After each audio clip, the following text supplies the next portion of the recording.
You're listening to the Kilcullen Diary Podcasts, stories in sound from a village grown bigger.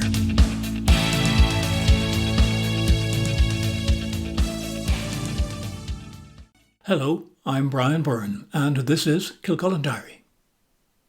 Do you know what a pitch pole is? Or a winnower? A thistle cutter is kind of self-explanatory, but what about a Leitrim loy? Or why was sugar pulp considered the most valuable addition to feed for cows, horses, sheep, pigs and poultry? We're now a largely urban society in Ireland, but most of us are just a couple or so generations from forebears who made their living on the land or who worked for them. Mechanisation changed things. Much of it centred around locally built agricultural implements. The bits that the horses used to, and then the traction engines and tractors later, pull across the land. Cutting it, turning it, seeding it, harvesting. At the Irish Agricultural and Folk Life Museum in Johnstown Castle outside Wexford, this heritage is clear. The collection of farm implements and machinery ranges from way back, and for a townie is fascinating, if only to realise how many ways there are of churning, turning, prodding and piercing the ground. It's appropriate that the museum is located in Wexford because the craft of making farm implements and machines was embedded in the southeast. Names like Pearce of Wexford, Fogarty of Castlecomer and Sheens of Wicklow made their way onto fields all over the island, and indeed to well beyond, to other continents in some cases. The Pearce family are particularly well represented in the museum, with the famous Wexford Foundry's own dedicated presentation opened just last year. Originating in the early 1800s, when John Pearce took over his father's forge and began making his reputation with a growing line of hand tools.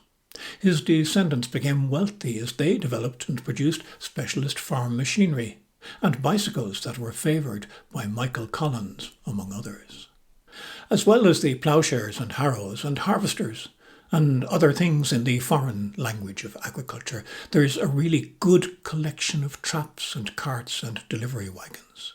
These were drawn by ponies and horses before and even for some time after the motor car engines and tractors changed horse legs to an equivalent calculation of horsepower. From when I was still a child in the 1950s, I can remember pony traps tied up on Sundays to rings in the wall opposite our village church. Some of those rings are still there, possibly a puzzlement to today's generation of youngsters. In addition to personal and commercial transport, there were mobile living spaces.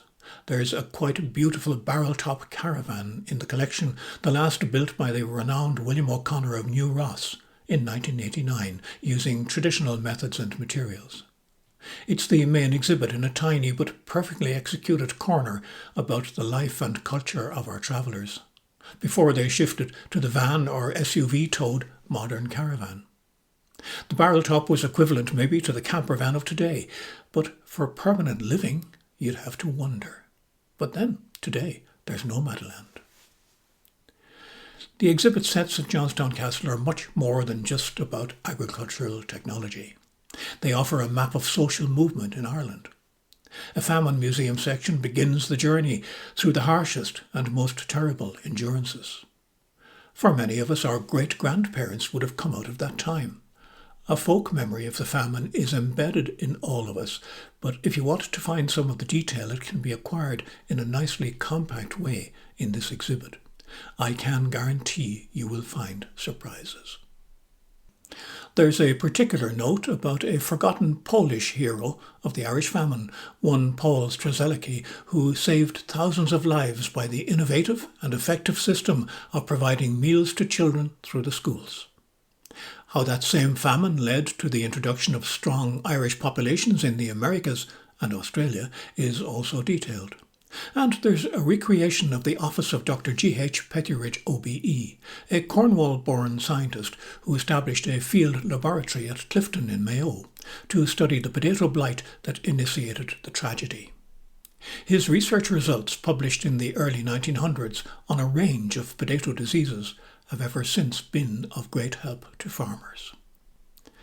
There are exhibits in full old detail of a carpenter's workspace, a blacksmith's forge, and a tailor's shop, each of which look as if their owners have just stepped out for a moment or two.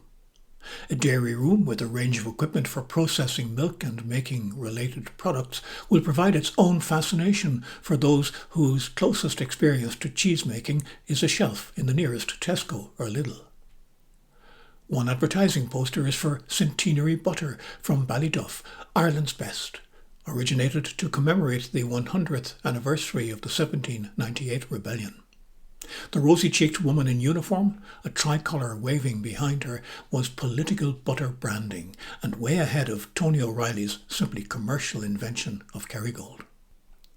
Moving on through living in the Ireland of the first half of the 1900s and then into the next half, the one that I remember, brings us to the point where everything began to change, to the beginning of the labour-saving home gadgetry that we take for granted today. There's a set of 3 kitchens, side by side, starting from the single room that comprised kitchen and living area in the peasant cottages. We can look through into the 1930s style and eventually reach the relatively tiny kitchen and separate dining and living spaces that became the norm when electricity and its appliances came along in the 1950s.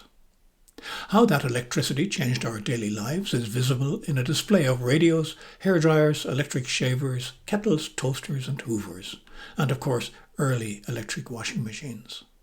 Beside those, a hand-cranked mangle for squeezing the wet out of washed clothing, with a zinc bath underneath to collect the water, would be considered a form of cruelty if offered to a young homemaker today.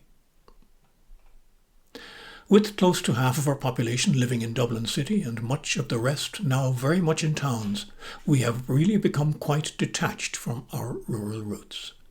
For no better reason than we should know those old connections, a few hours spent browsing the labyrinth of galleries around the old stables courtyard at Johnstown Castle is well worth the time. But do leave enough time, because you'll be dragged into a rabbit warren of fascination just by reading the old posters. Many of the machines they depict have been superseded by the latest in agricultural technology, but they demonstrate the native ingenuity of a rural Ireland and its people, which underpinned much of what the nation has become today. The past may be yesterday, but it made our tomorrow. I'm Brian Byrne. This is Kilgun Diary. Thanks for listening.